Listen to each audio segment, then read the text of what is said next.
So this is day 2 at the Oculus Connect 6. I'm outside the convention center, and today I'm going to try to get more interesting content throughout the day. So drop in and I'll let you know how I'm going. I'll also get some, just some environmental shots and people walking around, and so you can get an idea for what it feels like to be at Oculus Connect, which I didn't do at all yesterday. So really sorry about that, but I appreciate that you're watching my channel, and all I got to do is make it a bit more interesting to watch. So what's on for today is the John Carmack keynote, and a few other sessions that I'll be going to, one of which is like mentoring. I did apply for mentoring, but I haven't heard back, so maybe I'm not going to get that mentoring session.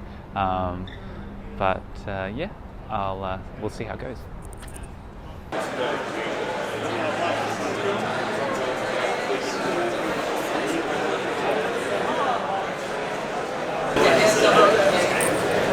Oh, yeah, it is a tree. Oh, but it bounced off the tree.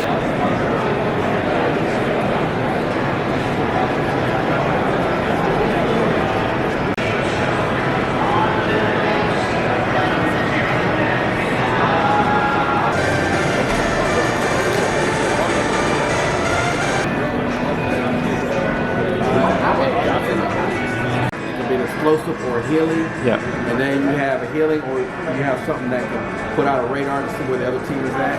Yeah, cool. Yeah, if I had a rift.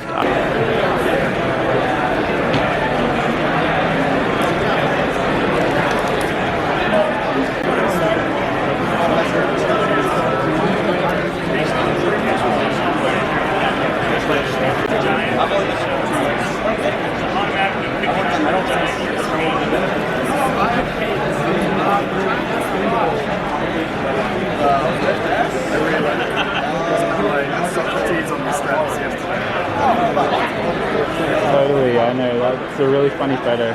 Yeah.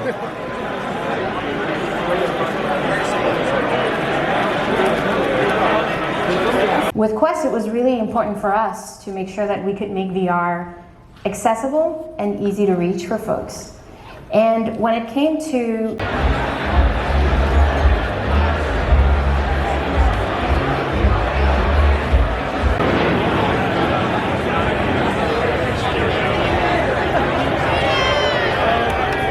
Okay, so day 2 of Oculus Connect is now complete. That's a wrap for the whole event.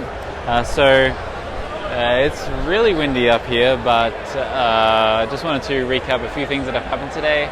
I didn't really accomplish everything I wanted to do, but here's the after party that's happening behind me. So this little courtyard is full of people, and that area in there is full of people as well.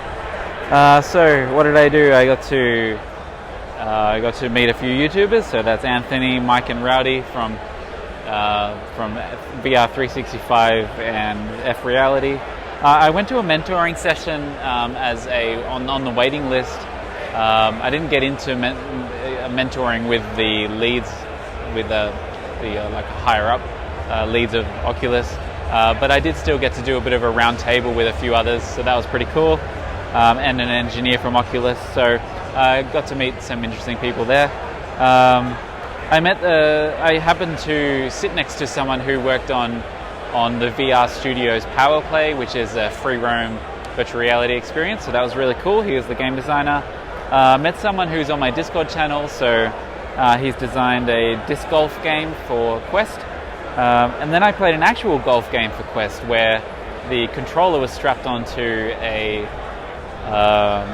real golf putter, and it was reproduced inside the game. That was really cool. Also saw hockey and baseball. So there's a lot of sport happening around Quest, which is pretty cool. I got some footage of Echo VR, but I didn't get to play it, and chatted to some Echo VR fans, so got to learn about why he loves playing it. some of the things people are involved in is they work at NASA, they want to work with government, they do music events, and they've done a history app. So there's such a variety of content out there that people are working on.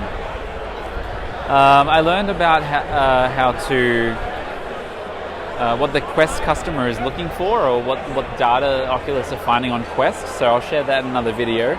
And then how the launch titles for Oculus Quest have performed on launch and why they think so. I've just had to change battery, so I hope that video turns out all right.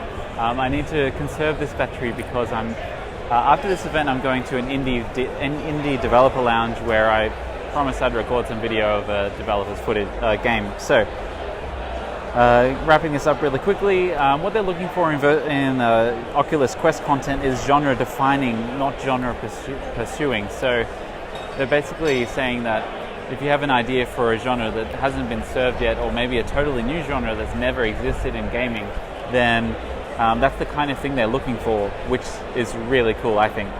So they say take risks, be the lighthouse, share with other developers, and also learn from other developers what they've made. And the main thing I've learned from this convention, especially seeing the scene behind me and the number of people involved in the industry, is that I need to focus and find the right people. So, and this is really a marketing problem for myself. When I meet someone, it's like I need to be able to tell them what value can I bring to them, and not be so vague about it. And maybe the best and only way for me to do that is to be loud and clear about the type of experience that I really want to promote, which is high motion, very, very physical gameplay, multiplayer, and for the Quest. So moving forward, I might think about pitching that idea, but being really clear that I'm not the one who developed it. I need to find a developer for it. But you know, that's a separate road to where I'm heading now. I didn't achieve my goal of making one-to-one contact with an Oculus employee in the start or dev relations program, so that's a bit of a fail there. But I'm going to the indie dev meetup next, which should be really cool. And throughout today, I've invited other indie devs to come along, and it'll be really cool to see what they've worked on. All right, so Oculus 6 was really cool, and if you're thinking about doing it, you should totally do it. And I would come back next year. One thing though is that I would arrive earlier, so I'm not so jet lagged, because yesterday was basically wasted. All right, so I'll see you at the Indie Dev Lounge. Bye. I did actually meet someone from Oculus. So after I recorded that video in my official wrap-up of OC6, I went down and I did mingle a bit more. And I got this one. So although that in itself doesn't mean anything, I was just kind of lucky that someone that was in the right team came and stood next to me. And then I let conversation flow around a bit, and then I got to have a one-on-one with someone from the content team at Oculus, and I got to share my enthusiasm for the indie dev scene, and he gave me some really good advice, which was basically to don't just say it, do it, and that they are growing and there could be opportunities in future, but I've just got to keep trying. And that was really cool. And that guy in particular seems really cool.